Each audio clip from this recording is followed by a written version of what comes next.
할렐루야. 오늘 본문의 말씀을 통해서 이에 베드로가 성령에 충만하여라는 제목으로 은혜를 나누기를 원합니다.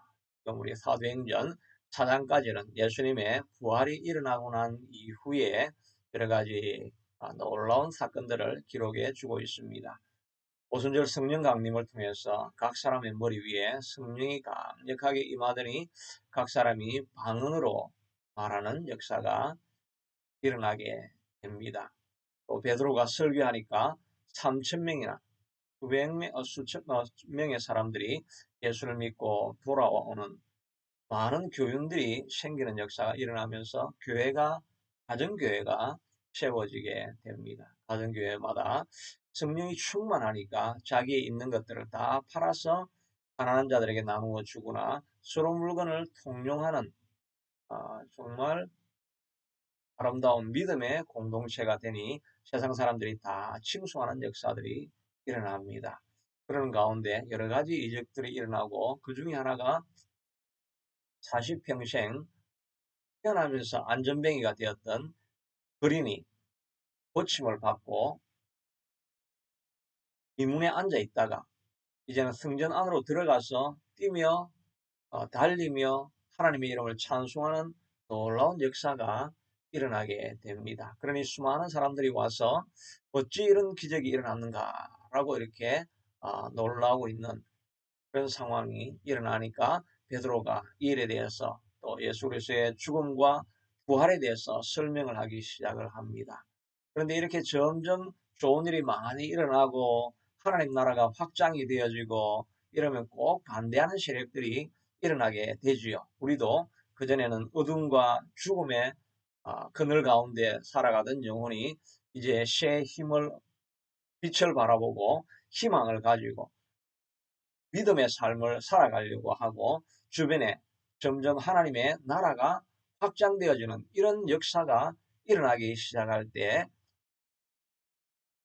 사단이 가만히 있을 수가 없죠. 이 세상은 어둠의 영과 악한 영들과 권세자들의 손에 사로잡혀 있는 그런 땅이기 때문에 이제 그곳에 하나님 나라가 점점 임하게 되어지면 사단의 세력들이 가만히 있을 수가 없죠. 반드시 대적하는 역사가 일어나게 되는 것을 봅니다. 그러니까 믿음으로 살아가려고 하면 이런 역사들은 반드시 따라오게 되는 것을 알 수가 있습니다. 느헤미야도 그가 결단하고 금식하고 내가 돌아가서 예루살렘 무너진 성벽을 세우리라 라고 결단을 하고 나오니까 환영하는 것이 아니라 거기에 이미 산발락과 도비아와 게셈 사람과 아라비아 사람이 이제 일어나서 공격을 하게 됩니다. 왜냐하면 자기가 지배하고 있던 통치하는 자리였는데 예루살렘 성이 회복되어지고 예배가 회복되어지면 자기의 설 자리가 점점 좁아지고 영향력이 사라진다는 것을 너무나 잘 알고 있기 때문에 배적하고 일어나게 되는 것입니다. 때로는 위협을 해서 우리가 너희들을 성벽을 짓고 있는 동안에 공격해서 사람들을 다 전멸을 시키겠다라고 협박을 하기도 합니다. 그리고 안 되니까 이제 변방에 있는 사람들에게 내가 너희들을 먼저 공격하겠다. 너희들이 남자들은 전부 다 승 짓는 데 다 들어가 있고 이제 주변에는 늙은 노약자들과 부녀들만 있으니까 우리가 변방을 공격하겠다. 이렇게 위협을 하니까 10번이나 와가지고 느헤미야야 이를 중단해라고 이야기를 하게 됩니다. 그리고 또 오노 평지로 와서 우리가 평화협정을 맺자고 해서 거기서 암살할 계획도 세우고 여자 선지자를 세워가지고 성전에 숨어 있으면 너희가 구원을 받을 수 있다라고 하는 여러 가지 음모를 통해 가지고 어떻게 하든지 느헤미야가 성전을 짓는 것을 성벽을 회복하는 것을 막으려고 하는 세력들이 끊임없이 일어나게 되는 것을 보게 되지요. 우리도 믿음의 길을 걸어가려고 하면 이와 같이 끊임없는 대적하는 세력들이 우리에게 반드시 일어나게 될 것을 우리가 기억하여야 할 것입니다. 그러므로 우리가 해야 될 일은 무엇이겠습니까? 하던 하나님의 일을 멈추지 않는 것이 승리하는 길입니다. 우리가 하던 하나님의 일을 멈추면 바로 사단이 계획하고 원했던 대로 되어지는 것입니다. 사도 바울은 그의 인생을 돌아보면서 내가 선한 싸움을 싸우고 나의 믿음을 지키고 나의 달려갈 길을 마쳤으니 그가 끊임없이 선한 싸움을 계속해서 싸웠다고 말하고 있습니다. 그리고 믿음을 지켰다고 이야기합니다. 왜냐하면 믿음이 한번 가지고 있으면 계속 믿음이 있는 것이 아니라 어떻게든지 믿음을 약화하게 하려고 하는 그런 세력들이 끊임없이 일어나고 실망하게 하는 사건들이 반드시 일어나게 하고 우리를 좌절시키려고 하는 환경들이 끊임없이 일어나기 때문에 믿음을 가지고 있다가 세월이 지날수록 그렇게 강하던 믿음을 가지고 있던 사람들도 실족하고 그냥 믿음을 그만두어야 되겠다 이런 생각이 들 그런 어려움들이 끊임없이 우리에게 찾아오게 되는 것입니다. 그런데 사도 바울은 내가 사도 바울과 같은 사람도 나의 믿음을 지켰다라고 말하고 있습니다. 우리도 믿음을 지키지 않으면 언제 우리의 믿음이 사라지게 될 줄 모르는 것입니다. 그리고 나의 달려갈 길을 달려갔다고 말하고 있습니다. 달려갔다는 것은 멈추고 쉬지 않는 것이죠. 쉬고 멈추고 주저앉아 있으면 믿음도 잃어버리고 아무것도 이룰 수도 없을 것입니다. 그런데 끊임없이 자기를 계속해서 재촉해서 달려가던 길을 멈추지 않고 계속 가야 하는 삶을 그는 살았던 것입니다. 우리도 믿음의 길을 지키고 살아가려고 하다가 예, 멈추어야 되겠다. 피곤하다. 지쳤다라고 생각해서 믿음의 길을 중간에 쉬고 있는 이런 일들이 있지요. 그런 일들이 다 사단이 끊임없이 우리에게 환경을 만들어서 우리를 주저앉게 만드는 그런 일이라고 할 수가 있는 것입니다. 이런 일은 반드시 우리에게 일어나게 되는 것을 보게 됩니다. 엘리야도 마찬가지죠. 갈멜산에 불이 내리고 기도해서 3년 6개월 오지 않던 가뭄을 멈추어서 소나기가 내리게 만들고 이런 믿음의 선한 싸움을 끝까지 승리하고 나아갔지만 마지막 이세벨의 말을 듣고 마음이 완전히 낙담이 되어지고 좌절하고 무너질 때가 있는 것입니다. 우리도 그럴 때가 반드시 지나가게 되지요. 그럼에도 불구하고 하나님께서는 까마귀를 통해서 물과 고기를 보내어서 그를 조금씩 회복시키시고 마지막 그의 사역을 감당하게 하시는 일이 일어납니다.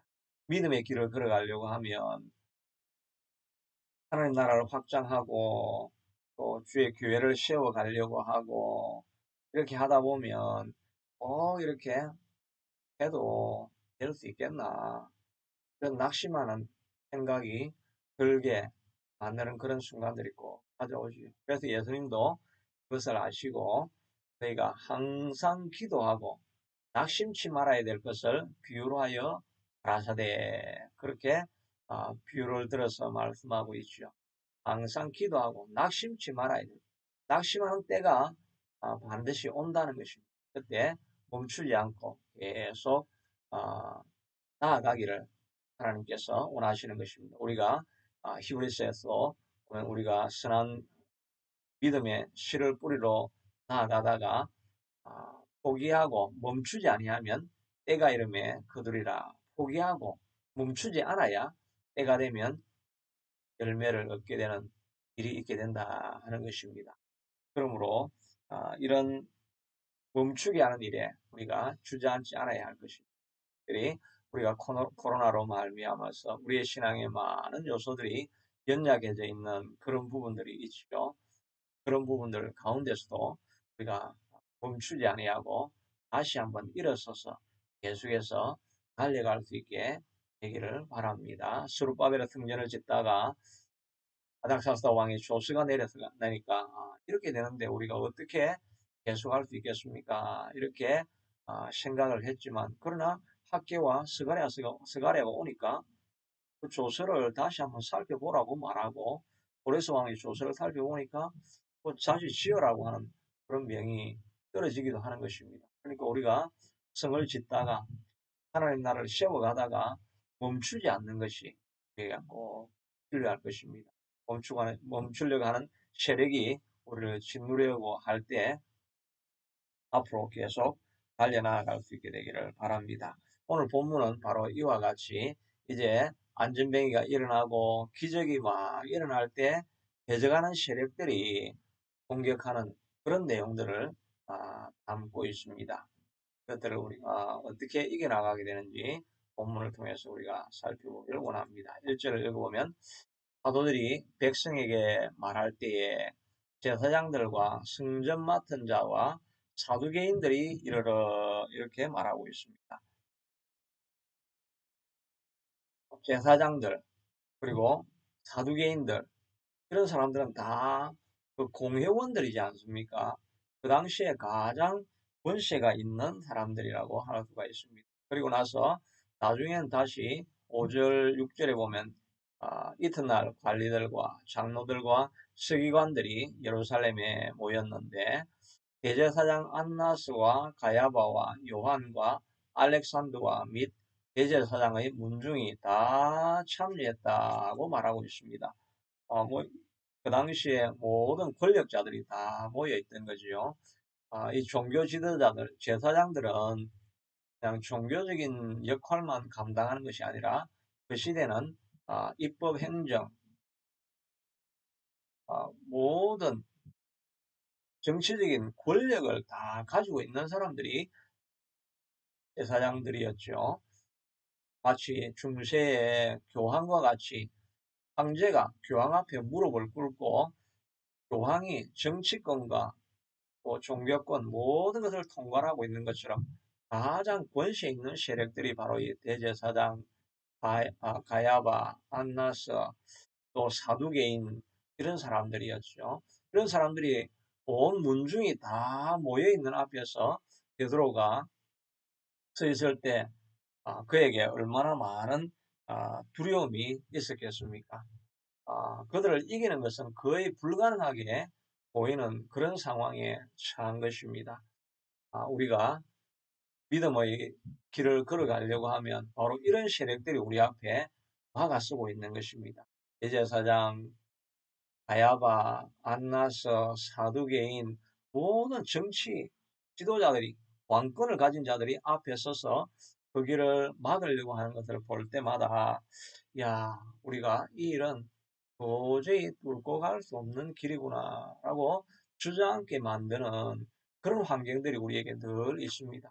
그러나 하나님의 나라의 일은 바로 이런 큰 권세 앞에서도 너무나 미약하고 작은 존재도 그 큰 권세를 물리치고 승리하고 나아가는 이야기가 성경의 모든 기록되어져 있는 내용들이 아니겠습니까? 300명의 기도원 용사가 18만 5천 명을 앞에 두고 어, 그들을 물리친다는 것은 전혀 불가능하게 보이는 일이지요. 그런데 하나님의 말씀을 따라서 믿음의 길을 걸어서 가게 되니까 그 13만 5천이죠. 13만 5천 명도 다 무너뜨리는 그런 역사가 일어나게 되는 것입니다. 여호사밧 앞에서는 모압과 암몬, 세겜 사람이 연합군이 갑자기 닥쳐서 아무 권세도 없는 무기도 없고 군대도 없는 그런 상황 가운데서도 그래도 하나님의 이름을 가지고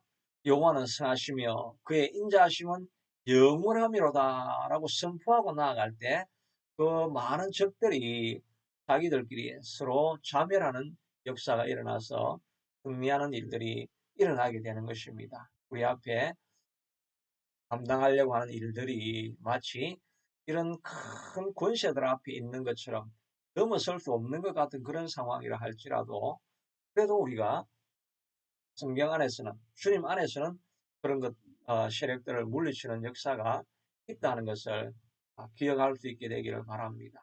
우리가 교회를 세워나가고 또 새로운 환경을 만들어가고 이런 것들을 생각할 때 우리가 이 일들을 감당할 수가 있을 것인가 이런 생각이 들 때가 있습니다. 그럼에도 주님을 의지하고 나아가면 이 모든 큰 성들도 무너뜨릴 수 있게 되는 것입니다. 우리는 이 큰 문제, 이 앞에 있는 권세, 앞에 있는 큰 문제를 만날 때마다 먼저 생각해야 될 것은 그 모든 문제보다 더 크신 하나님의 권세를 생각해야 하는 것입니다. 이사야 40장에 보면 26절에 너희는 눈을 높이 들어 누가 이 천지 만물을 창조하였나 바라보라. 주께서는 그 수요대로 만상을 불러내시며 그 모든 것들의 이름을 부르시나니 하나도 빠짐이 없느니라. 온 천지 만물을 지었는데 하늘에 은하계에 얼마나 많은 별들이 있습니까? 모든 별들도 하나님께서 하나하나 이름을 부르시고 그 만물들을 세우셔서 어, 그 하나도 빠짐이 없이 다 알고 계시는 분이시다고 말하고 있습니다. 그러니 하나님께서 통치자를 모를 수도 없고 또 우리 개인의 삶도 하나님께서 모르실 리가 없고 또 참새 한 마리도 하나님의 명의 없이는 떨어지지 아니하는 모든 권세를 가지고 계신 하나님이 우리 앞에 계시다는 이 하나님을 바라보아야 하는 것입니다. 하나님의 권세를 바라보게 될 때 우리는 우리 앞에 있는 문제라 할지라도 우리 하나님이 더 크신데 더 크신 하나님이 우리와 함께 하시는데 왜 이 문제는 넘어가지 못하겠는가 그런 선포를 하며 나아가야 되는 것입니다. 그래서 이사야서에서 이렇게 말씀하고 난 이후에 그런데 야곱아 너는 어찌하여 말하기를 내 사정은 여호와께 숨겨졌고 내 원통한 것은 여호와께 고침을 받지 못한다 하느냐. 바로 우리의 모습이죠. 하나님은 전능하시다라는 말을 우리가 늘 하고 생각은 그렇게 하지만 하나님이 내 문제는 해결하지 못할 거야. 이 문제만큼은 하나님께서 어떻게 해결할 수 있는 능력이 없을 거야. 그러니 우리가 그 문제를 가지고 기도를 하지 않는 거지요.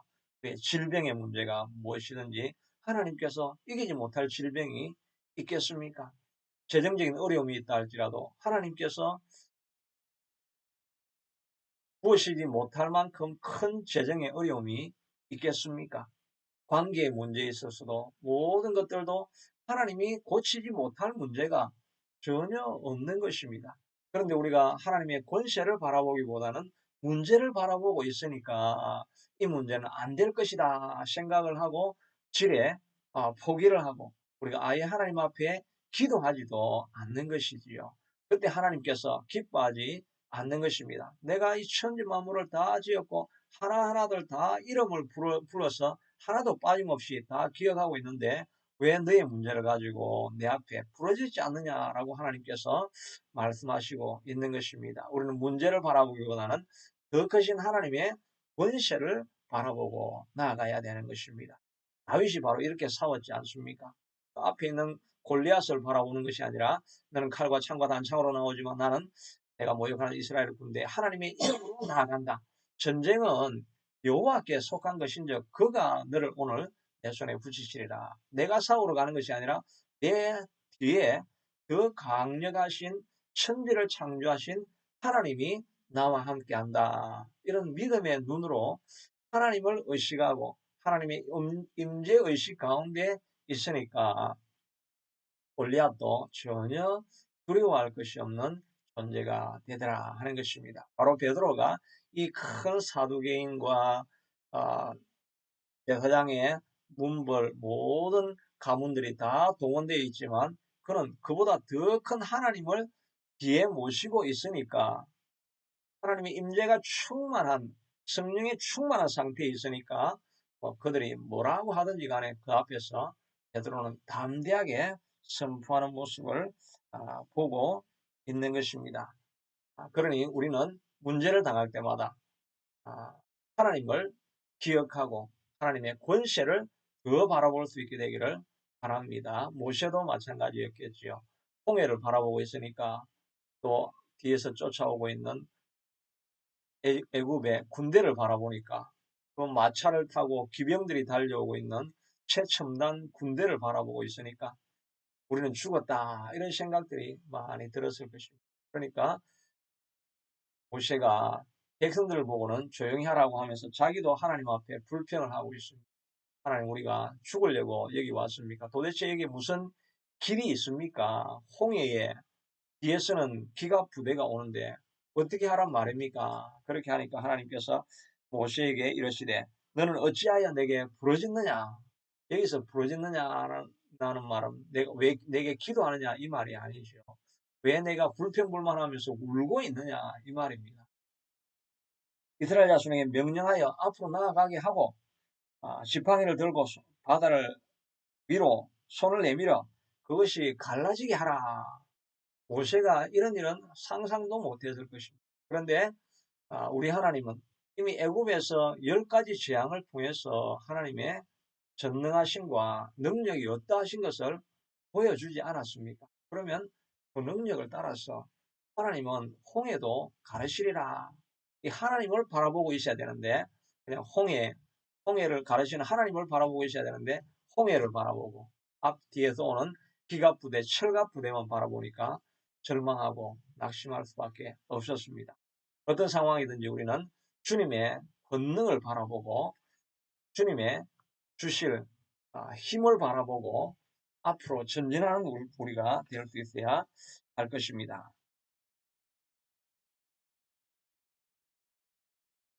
3절로 돌아가 보면 그들을 잡음에 날이 이미 저물었으므로 이튿날까지 가두었으나 그들을 잡았다. 그들은 바로 베드로와 그 사도들을 말하죠. 사도들을 잡아서 감금했다라고 말하고 있습니다. 이 세상 권세자들 또 영적인 악한 세력들이 하는 일은 우리를 사로잡는 것입니다. 사로잡아서 포로로 만들어서 마비를 시키는 것이죠. 그래서 하나님이 해야 될 일을 하지 못하게 만드는 것입니다. 우리를 너무나 두렵고 떨리게 만들어서 앞으로 나아가면 하나님이 함께 하시니까 골리앗이라도 할지라도 물리치고 이길 수 있음에도 불구하고 두려운 마음이 우리의 눈을 딱 가리게 해서 그냥 방 안에 주저앉아 가지고 어떤 일도 앞으로 나아가서 해내지 못하게 그렇게 어, 사단이 우리를 누르고 감옥에 넣는 것이 사단이 하는 일이지요. 또 사람들을 우울증으로 몰아넣어 가지고 아무것도 우리는 할 수 없습니다. 이런 생각들을 자꾸 만드는 것이 바로 사단이 하는 것입니다. 안전뱅이가 바로 이런 삶을 살았죠. 하나님의 능력 안에서는 일어설 수 있는데 안전뱅이가 되어서 아무것도 하지 못하게 만드는 것입니다. 38년 된 병자를 예수님께서 찾아가셔서 내가 낫고자 하느냐 이렇게 물어볼 때 너무 오랜 묶임에 있다 보니까 내가 낫기를 원합니다. 이런 말도 하지 못하고 불평만 합니다. 나보다 우리 동하면 다른 사람들이 먼저 갑니다. 꿈까지 잃어버린 이런 상황이 일어나게 되는 것입니다. 이것이 사단이 우리를 눌러서 마비를 시키고 아무것도 하지 못하게 되는 상황이지요. 우리가 코로나 이런 시대를 지나가면서 이런 마음이 들 때가 많죠. 뭔가를 해보려고 해도 우리가 아무것도 할 수 없구나 이렇게 주저앉아 지내는 일들이 얼마나 오랜 시간 있었는지 모릅니다. 물론 우리가 정말 불가항력적인 그런 일이었지만 그럼에도 불구하고 주님이 우리와 함께 하시면 무언가 할 수 있으리라 이런 생각을 가지고 나아가야 하는데 그런 마음을 다 빼앗아가 가지고 아무것도 할 수 없다 이런 생각을 가지게 만드는 것입니다. 이런 어둠의 세력들을 이기는 길은 무엇이겠습니까? 바로 기도와 금식과 찬양입니다. 베드로가 바울이 빌립보 감옥에 갇혀서 그때도 옥에 착고에 꽉 묶여서 아무것도 할 수 없는 상황이었습니다. 그런데 그때 그들이 한 일은 기도와 하나님 앞에 찬양하는 일을 했습니다. 하나님의 능력을 선포하는 일을 한 것이죠. 우리 하나님은 강하시도다. 위대하고 강하신 주님, 우리 주 하나님, 깃발을 높이 들고 주님께 외치세. 하나님의 권세를 계속해서 찬양하는 것입니다. 우리 하나님은 능력이 계시는 분이시다 하는 것을 찬양하고 나아갈 때 하나님의 권능이 찬양 속에서 임하게 되는 것입니다. 하나님의 능력을 계속해서 선포할 때 하나님의 능력이 임하게 되는 것입니다. 이런 예배를 통해서도 우리가 하나님의 권세와 능력을 계속해서 선포하며 나아가야 할 것입니다. 또한 금식도 우리를 어둠의 묶음에서 푸는 것이라고 말씀하고 있죠. 이사야서 59장에 보면 내가 기뻐하는 금식은 흉악의 결박을 풀어주며 라고 말하고 있습니다. 우리가 어딘가에 묶여가지고 중독되어 있어가지고 또 그냥 환경에 꽉 눌려서 마음이 마치 우울증에 깊이 사로잡혀 있는 그런 상황이라 할지라도 그것을 풀어주는 것은 바로 기뻐하시는 하나님이 기뻐하시는 금식이라고 말하고 있습니다. 우리가 금식하는 것은 참 많이 힘이 들지요. 그래서 우리가 몇 끼를 금식하고 이렇게 못한다 할지라도 그것이 너무 힘들다고 한다면 우리가 그렇게 금식하지 않아도 오히려 내가 하루 내내는 꼭 그 먹을 밥만 먹겠다. 그 외에 간식이나 이런 걸 먹지 않고 또 저녁에 음식을 먹지 않고 그냥 생존을 위해서 필요한 것만 먹겠다. 이런 식으로 생각을 하며 금식을 해도 그것도 귀한 금식이 되는 것입니다. 또 우리가 우리의 마음들이 다 많이 미디어에 빼앗기고 있지 않습니까? 이런 미디어의 시간 빼앗기는 시간을 내가 줄여보겠다. 이것도 금식의 일종이라고 할 수가 있을 것입니다. 그래서 며칠간을 금식하는 것이 생활에 큰 피해가 되고 또 힘이 들다고 한다면 그렇다고 포기하는 것이 아니라 이와 같은 방식의 절식과 또 미디어의 금식이나 이런 것들을 통해서 우리가 우리의 마음을 하나님께로 집중하고 이렇게 나아갈 때 그 성령의 역사하심을 사모하고 갈망하게 될 때 하나님의 임하심이 있게 되어지고 모든 묶인 것에서 풀리게 되는 사로잡힌 것에서 해방되어지는 그런 역사가 우리에게 일어나게 될 줄로도 믿는 것입니다. 그런 믿음을 가지고 우리가 해방을 갈망하며 주님 앞에 기도와 찬양과 금식으로 나아갈 수 있어야 할 것입니다. 베드로는 이런 모든 상황 가운데서도 그들에게 담대하게 선포하는 내용이 이제 8절에 나옵니다. 이에 8절 이에 베드로가 성령이 충만하여 이르되 백성의 관리들과 장로들아 라고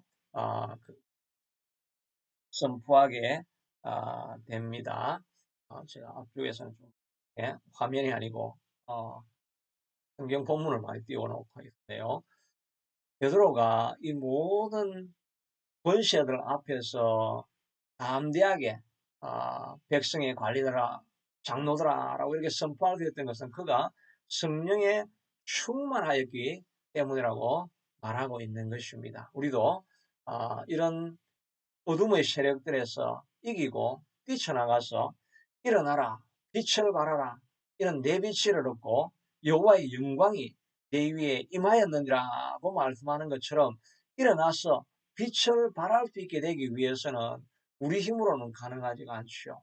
성령의 충만함을 입을 때 우리가 나아가서 담대함으로 일어나 빛을 발하는 역사가 일어나게 될 것입니다. 오순절 성령 강림이 일어나기 전까지 무슨 일이 있었습니까? 그들이 주님이 약속하신 것을 기다리며 마가다락방에서 120명의 문도가 오로지 기도에 전념했더라고 말하고 있습니다. 오로지 주님만 바라보며 기도하고 있을 때에 성령의 충만한 역사가 일어났던 것을 보게 됩니다. 그러므로 우리도 성령의 충만함을 달라고 하나님 앞에 계속해서 기도할 수 있게 되기를 바랍니다. 우리가 필요를 구하기도 하고 또 문제를 해결하기를 위해서 구하기도 하고 이런 기도도 해야 되지만 그냥 성령 충만을 주시옵소서, 성령 충만을 주시옵소서, 성령의 충만함을 주시옵소서, 성령 자체를 구하는 기도도 우리가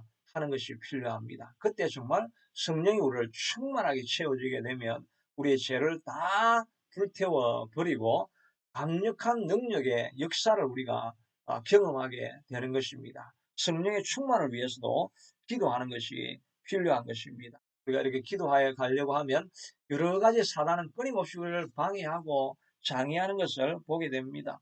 피곤한 마음이 일어나기도 하고 갑자기 바쁜 일이 생기기도 하고 또 다음에 기도하자고 미루기도 하고 기도해도 소용이 없다 해봐도 안 되더라 이런 생각들을 사단이 자꾸 넣어서 기도하는 자리로 가까이 가지 못하게 하죠. 이 모든 것들을 뚫고 기도하는 자리에 나아가기를 계속해서 우리가 연습할 수 있게 되기를 바랍니다. 우리가 매일 저녁 이 기도에 하고 있는 것이 있죠. 며칠간은 주말에 기도회를 안 하고 그렇게 하면서 조금씩 이것이 또 해이해지기도 합니다. 정말 우리가 틈을 주면 사단이 우리를 기도하는 길을 어떻게든지 막으려고 하는 것을 보게 됩니다. 기도할 때 나아가서 주여 성령의 충만함을 주시옵소서라고 이야기하고 성령이 충만하여질 때 아, 우리 앞에 있는 어떤 큰 문제든지 어떤 대적이든지 우리가 다 이기게 될 것을 믿는 것입니다. 이 성령의 충만에서 바울이 선포한 유명한 말씀이 바로 12절 있는 말씀이죠. 다 같이 읽겠습니다.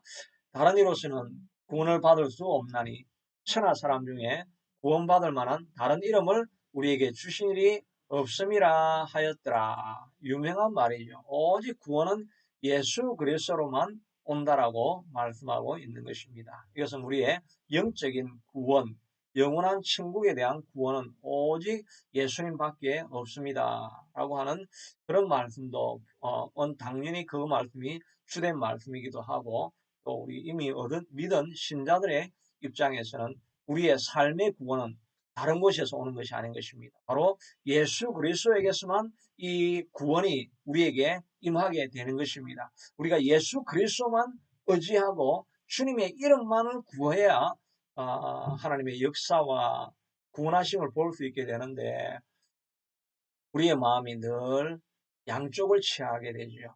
이것도 해보고 안 되면 기도해보고 그래서 하나님께서 애굽으로 내려가는 자는 정령이 다 망하게 될 것이다. 유다 백성들이 애굽으로 가서 도움을 구하려고 하니까 너희가 피하려고 갔던 애굽 땅에 칼이 임하게 될 것이고 너희가 피하여 갔던 기근이 바로 뒤쫓아가서 너희를 사로잡게 될 것이라고 말하고 있죠. 오직 머물러 있으면서 혹시 바벨론에게 우리가 잡혀 죽는 한이 있어도 우리는 주님만을 의지합니다. 구원은 오직 주님께로부터만 임합니다. 주님만이 내 모든 문제에 대한 해답입니다. 주님만이 나를 구원하실 수 있는 유일한 능력입니다. 주님 외에는 내가 아무것도 의지하지 않습니다. 오직 주님만을 바라보고 주님만을 의지하고 성령의 충만함으로만 있을 때 내가 구원을 얻습니다. 다른 사람의 모든 도움을 기대하지 아니하고 다 내려놓고 는짓이라도 그들이 혹시나 도울 수 있을까라는 생각까지 다 버리고 오직 주님이 아니면 죽든지 살든지 주님만을 의지하고 나아갑니다. 오직 구원 얻는 길은 주님밖에 없습니다. 라고 주님만을 바라보고 나아갈 때 우리의 삶에 구원이 임하게 될 것입니다. 오직 구원은 주님밖에 없는 것입니다. 경제 문제, 질병의 문제, 관계의 문제, 가정의 문제, 사업의 문제, 미래의 문제, 모든 문제 가운데 해결책은 오직 주님밖에 없습니다. 다른 길은 없습니다. 주님만은 의지합니다. 라고 주님만은 붙잡고 나아가며 주님의 도우심을 간절히 간구하고 주님의 함께 하심만을 간절히 갈망하고 나아갈 때 오직 주님만 의지하고 나아가기로 결단하기 시작할 때 하나님께서 우리의 모든 삶의 구원의 문을 여시게 될 것입니다. 그런 역사가 우리 모두에게 있어서 주님만 의지함으로 말미암아 여러분의 삶의 모든 문제에서 구원을 얻는 저와 여러분이 될 수 있게 되기를 축복합니다. 자비하신 아버지 하나님, 베드로가 사두개인 대제사장 모든 세력들 앞에서도 담대하게 성령으로 충만하게 오직 예수 그리스도가 구원이라고 선포하였던 것처럼 우리도 주님만을 의지하고 나아갈 수 있게 하여 주시옵소서. 내 인생의 문제, 경제적인 문제, 질병의 문제, 관계의 문제, 가족의 문제, 부부의 문제, 어떤 문제든지 주님만이 유일한 해답입니다라고 주님을 의지하고 붙들고 나아가게 도와주시옵소서. 성령의 충만한 임재를 경험할 때까지 사단의 모든 대적에도 불구하고 기도하는 자리에 머물러서 우리가 선한 싸움을 싸우고 믿음을 지키고 나의 달려갈 길을 끝까지 담대하게 달려나가서 승리 없는 우리가 될 수 있게 축복하여 주옵소서. 예수님 이름으로 기도드리옵나이다. 아멘. 찬송가 268장 될 때 준비하신 음물도 하겠습니다.